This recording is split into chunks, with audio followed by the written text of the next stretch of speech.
Welcome to the Scenario Podcast, your guide to mental health and well-being. Each episode, we uncover practical tools, discuss expert insights, and explore how supplements can transform your mental health journey. Get ready to learn, grow, and thrive with us. Welcome to the Deep Dive. If you're joining us, well, you probably know this feeling all too well. You're living in this age of just constant pings, constant pressure, right? And all that energy, it just feeds directly into anxiety. Makes it almost impossible to really, truly wind down. So you spend the day stressed out. And then, of course, that stress completely ruins your sleep. And then the lack of sleep just guarantees you wake up the next day with that stress volume turned way up.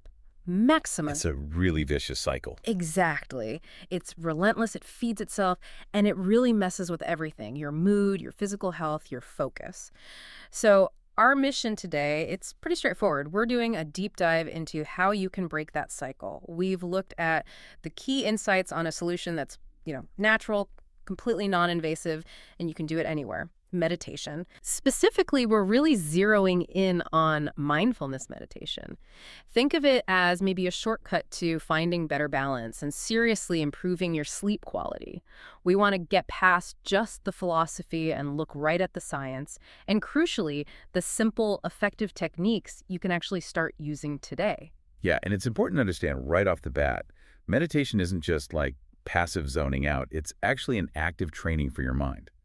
And when we dig into the research, it really targets the exact mechanisms that create and sustain that stress cycle. Okay, let's unpack that mechanism then.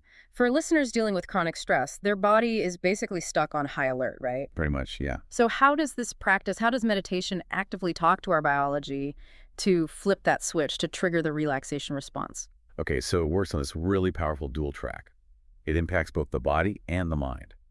Physically speaking, when you engage in that focused attention, like on your breath, you're directly dialing back the release of stress hormones, cortisol especially. Cortisol, the big one. The big one. High cortisol keeps you feeling wired, anxious. But as you practice meditation, even short sessions, those levels start to gradually drop. And when that happens, your nervous system basically shifts gears automatically. It moves from fight or flight into the relaxation response. Right. And that's the physiological calm that actually makes sleep possible again. Okay, that makes total sense for the body. But, the physical calm can feel miles away when your mind is just racing. For so many anxious listeners, the real struggle is that constant inner chatter, that stream of thoughts. How does mindfulness train the mind to deal with that? Right, and that's really the core skill that mindfulness teaches. The goal isn't to somehow violently empty your head, which, let's be honest, is impossible. Definitely feels impossible sometimes. It is. Instead, the goal is to focus on the present moment. But without judgment, it's quite radical mental training, actually. You learn to just observe your anxious or negative thoughts as, just mental events, like clouds passing, rather than treating them as urgent demands for action or, getting emotionally tangled up in them. Okay, so just noticing them. Exactly. But continually noticing when your mind wanders and gently bringing your attention back maybe to your breath or a sound or the guide's voice, you start to quiet that internal noise. You lessen its power over your emotional state. And that reduced mental resistance, that's what finally allows the brain to actually transition into a restful sleep state. That distinction is so important, observing a thought versus getting swept away by it. Okay. Now, we hear lots of personal stories about meditation, but what does the actual hard evidence show? Clinically speaking, how effective is it for anxiety and for, say, improving sleep patterns? Oh, the evidence is really robust now. Yeah. Very encouraging. Multiple studies show high efficacy, both for reducing general anxiety symptoms and specifically for tackling insomnia. Yeah. But here's the really striking finding, the critical comparison. Yeah. Research suggests that consistent meditation practice can be as effective for improving sleep quality as some really well-established treatments. Things like cognitive behavioral therapy for insomnia, CBTI, or even regular aerobic exercise. Wow, as effective as CBTI. Yeah, that really places it among the most potent non-drug tools we actually have available. That comparison is huge. That's a massive endorsement. But it makes me wonder about, the dosage. Did the research give any context on how long you need to meditate to get those kinds of results? People often assume, I need an hour a day or it won't work. And that leads us perfectly to what I think is the real aha moment in this research. It flips that common assumption on its head. The key insight isn't really about clocking a specific number of hours. It's much more about the quality of the practice itself. Quality over quantity. Precisely. We found the benefits depend less on how long you sit there and much, much more on how you are sitting, meaning how focused you are. Short, focused sessions done with genuine mindful attention are often way more effective than trying to tough out a long session while your mind is just wandering all over the place. Mm-hmm. So this quality principle means that consistency, even in small, manageable chunks, is the real driver of change. Okay, that's really encouraging. So if you're listening right now, you're committed to this quality idea, but you're thinking, okay, but where do I even start? Mm. What's the simplest, like lowest friction way in that the experts recommend? Yeah, for absolute beginners, the recommendation is pretty unanimous. Guided mindfulness meditations. Think of them like training wheels for your mind. Okay. We have a narrator or an audio guide who walks you through the process step by step. They give you a focal point, gentle instructions. It just keeps you grounded and stops you feeling overwhelmed. And the advice is simple. Start really small, like 5 or 10 minutes a day. That's it. Just 5 or 10 minutes. Yep. It's genuinely more effective to meditate for 10 focused minutes every single day for 2 weeks than it is to try and force yourself through an hour just once on a Saturday, get frustrated, and quit. That slow, achievable build, that's how you create a habit that actually sticks. Perfect. Start small, stay consistent. Makes total sense. So beyond those guided sessions, what are some simple, maybe portable techniques we could use, especially right before bed, to help guarantee that mental and physical shift into rest mode? Okay, yeah, there are 2 techniques that are particularly great for that sleep transition. First one is deep breathing. And this isn't just, breathing normally. Right. It involves intentionally slow, deep inhales, Yeah. often through the nose, and long, full exhales, maybe through the mouth. This specific type of breathing actively signals something called the vagus nerve. Ah, I've heard of that. Yeah, it basically runs your body's calming system. So by consciously changing your breath pattern like this, you could immediately slow your heart rate and lower that physiological stress response. It's quite direct. Okay, deep breathing. Got it. And the second one you mentioned, the body scan, that sounds like it's designed specifically to pull your focus away from those looping thoughts and more into your physical self. Exactly right. A body scan is a systematic practice. You bring this gentle, non-judgmental awareness to each part of your body in turn. You might start at your toes, say, and just slowly move your attention up through your feet, legs, torso, arms, head. And what are you looking for? You're just noticing any sensations that are there. Warmth, coolness, tingling, maybe tension. And as you notice tension, you consciously, gently allow it to soften and release. It's incredibly grounding because it forces your awareness out of that chaotic thinking mind and down into the physical sensations of your body right now, which is perfect for preparing for rest. Now, someone trying it for the first time, you might feel restless or fidgety or think, this is weird. That's totally normal. The key is just to keep gently bringing your focus back to whatever part of the body you're currently scanning. Treat those distracting thoughts like passing clouds. Just notice them and return. Okay, so knowing how it works and knowing what to do, like the breathing and the body scan, that feels like the easier part sometimes. The real challenge, and this is what we hear from listeners all the time, is consistency.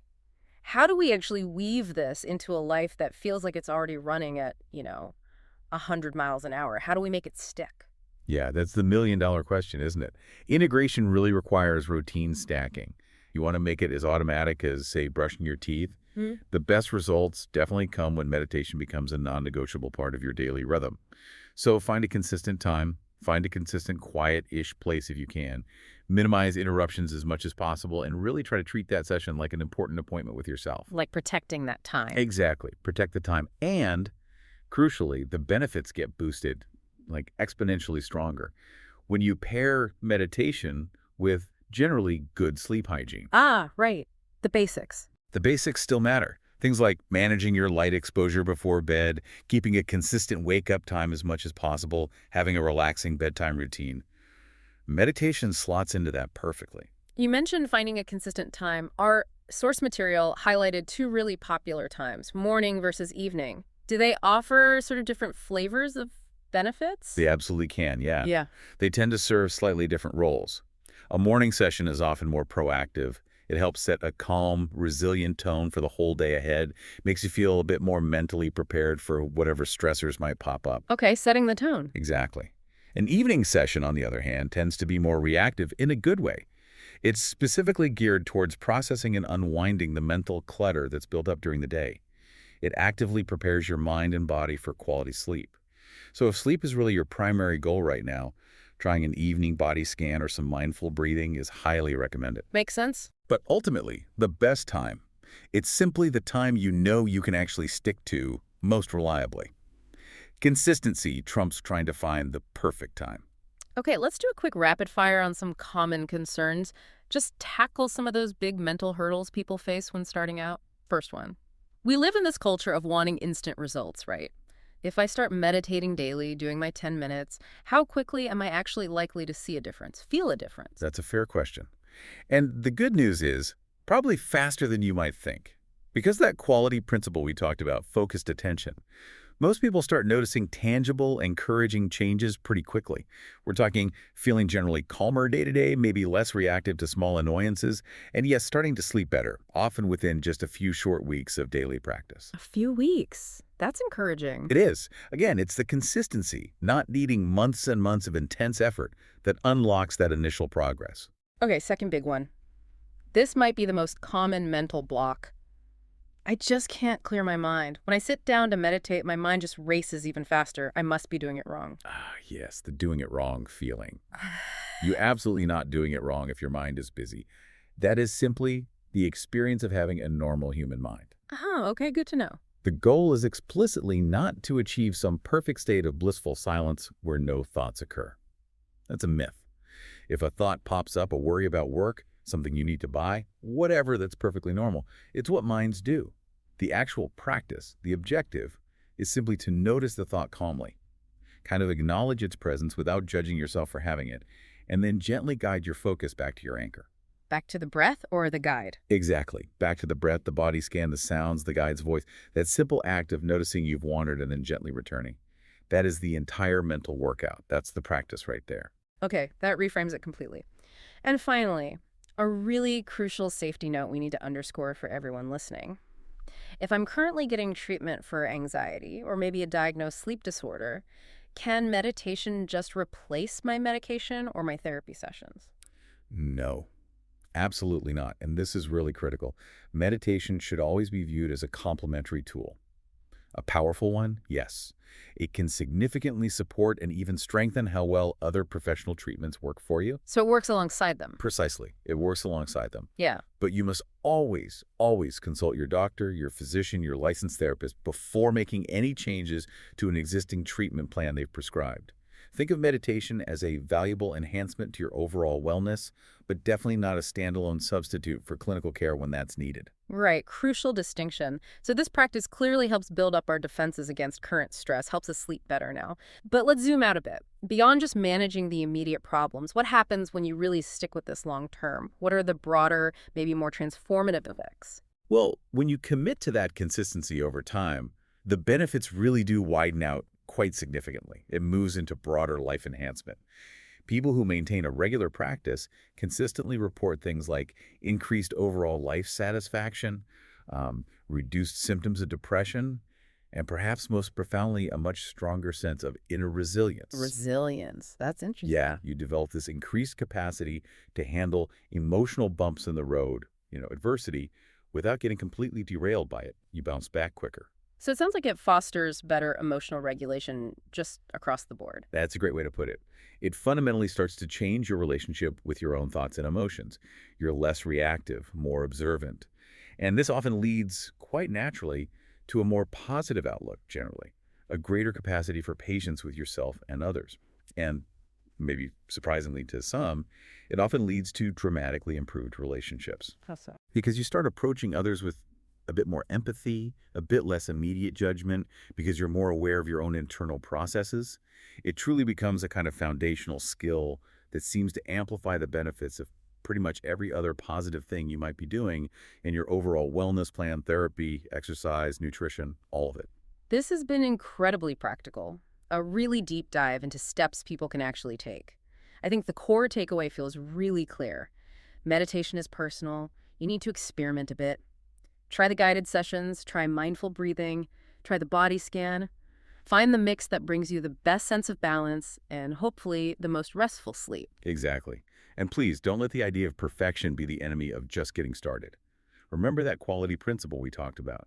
A brief, focused 10 minutes of mindfulness is genuinely far more valuable than struggling through an hour while your mind is off planning dinner. So, what does all this mean for you listening right now? Maybe challenge yourself to embrace that micro shift in perspective we discussed. For just the next 10 minutes, or maybe the next 10 times today, that a racing thought grabs your attention, just practice training your mind to simply notice it. Observe the thought, like watching a bird fly past a window, and then consciously choose not to follow it down the rabbit hole.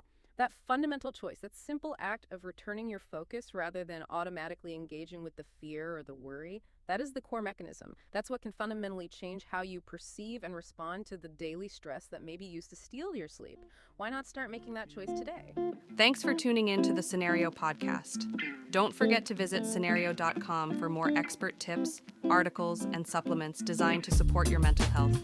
If you enjoyed this episode, remember to subscribe and share it with a friend. Until next time, take care of yourself.